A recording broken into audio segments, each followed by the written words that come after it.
Salom berdik aziz do'stlar. Sizlar bilan Sardorbek. Ko'pchilik DC olami qahramoni Supermenni yengilmas deb o'ylashadi.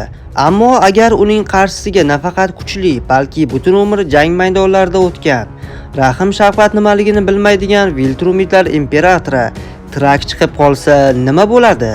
Aynan bugungi videoda Superman va Trak qahramonlarining qaysi biri eng kuchlisi ekanligini aniqlab olamiz.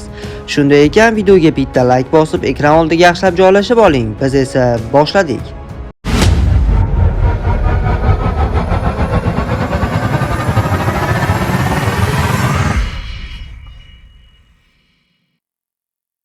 Superman va Trak o'rtasidagi jang ko'pincha muxlislar orasida qizg'in bahslarga sabab bo'ladi. Ularning kuchini solishtirish uchun asosiy jihatlarga to'xtalib o'tish lozim. Birinchidan, Supermanni bugun biz Trak bilan kino holatida va komiks holatida solishtiramiz. Chunki Trakda kino holati yo'q, ammo multiversiya holati mavjud va komiksga yaqin, lekin o'zgarishlar bo'lishi mumkin. Trak Viltrumidlar irqining eng kuchli vakili. U 100 yillar davomida jang qilgan, cheksiz chidamlilikka ega va kosmosda ham bemalol harakatlana oladi. Uning jismoniy kuchi sayyoralarni yo'q qilishi mumkin. U jangovar san'at ustasi va o'z raqibini o'ldirish uchun har qanday usuldan, hatto eng shafqatsiz usullardan foydalanishdan qaytmaydi. O'z olamida animatsion serialda Trak, Battle Beast hamda Omni-Man kabi kuchli raqiblarga qarshi kurashgan va g'olib bo'lgan. Komiksda esa oxir-oqibat uni Omni-Man quyoshda yenga olgandi. Supermanning kuchi esa sariq quyosh nurlaridan quvvatlanadi. Uning potensial kuchi deyarli cheksiz bo'lib, u qora tuynuklarni ko'tara oladi. Yorug'lik tezligidan tez uchadi va deyarli har qanday jismoniy zarbaga chiday oladi. Uning qobiliyatlariga keladigan bo'lsak, Supermanda katta kuchdan tashqari uning lazer nigohi, muzlatuvchi nafasi, super eshitish, super tezlik kabi qo'shimcha qobiliyatlari mavjud. Filmlarda Superman General Zodni, Batman yordam bilan esa Doomsdayni yenga olgan.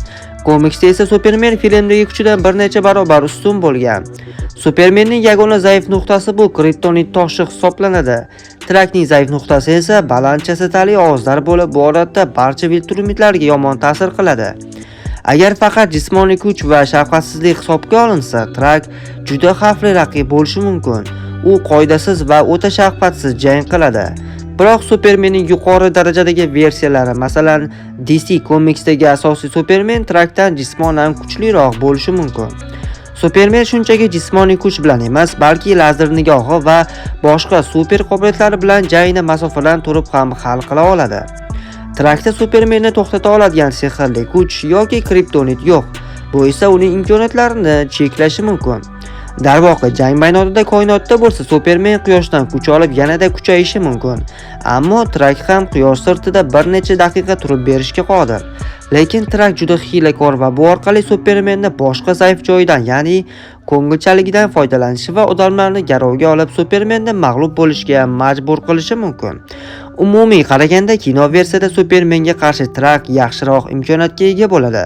Sababi Henry Cavillning Supermani General Zod bilan jangda ancha qiynalgan va Doomsdayni Batman yasagan nayzadagi kriptonit toshi orqali o'ldirgan. Adolat ligasida esa Superman ancha kuchaygan va dala bo'risini osonlikcha mag'lub qilgan. Trak esa sayyoralarni teshib o'ta oladigan darajada kuchli ekanligini yaxshi bilamiz. Yana Trak og'ir jarohatlar olsa ham jangni davom ettirishi mumkin. Superman esa yadro portlashida hushdan ketgandi. Trak esa bunday portlashlarga parvo ham qilmasdi. Ikkovining komiks variantida esa Superman Trakdan ancha kuchliroq keladi. Sababi komiksda Superman bitta qarsak bilan sayyorani parchalab tashlashga va lazer bilan har qanday mavjudotni og'ir jarohatlashga qodir edi. Ko'pchilik komiks mutaxassislari va muxlislar fikriga ko'ra Superman o'zining ma'bud darajasidagi kuchi va qobiliyatlari tufayli Trakni mag'lub etish imkoniyatiga ega bo'lishi mumkin. Trak esa o'z olamida tengsiz bo'lsa-da, DC olamining eng qudratli qahramoni bilan to'qnashuvda biroz ortda qoladi.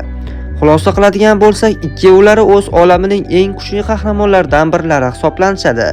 Bugungi battleimizda esa Superman g'olib bo'ldi. Sizchi nima deb o'ylaysiz? Ular to'qnashuvida kim yutgan bo'lardi? Bu haqida albatta kommentariyada yozib qoldiring. Yana qaysi qahramonlar o'rtasida battle qilishni xohlaysiz? Bu haqida ham albatta izohlarda yozib qoldiring. Mana izlar, bugungi videomiz shulardan iborat edi. Agar videomiz yoqqan bo'lsa, videoga bitta like bosib, kanalga obuna bo'lib qo'ying. Bu bilan siz kanal rivojiga katta hissa qo'shgan bo'lasiz. Keyingi dahshatli tahrirlarda ko'rishguncha omon bo'ling.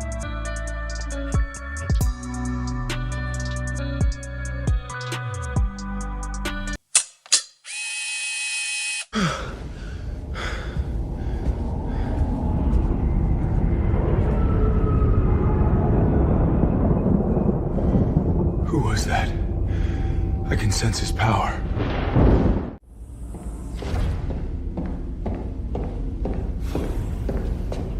Where is Grand Regent? He's at the rivers.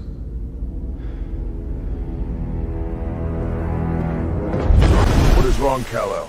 There is a threat in the galaxy which could determine the very existence of our race.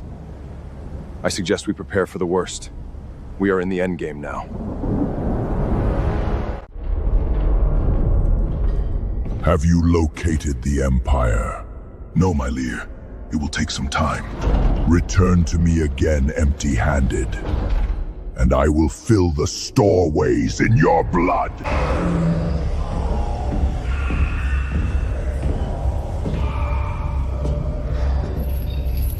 Welcome back, Nolan.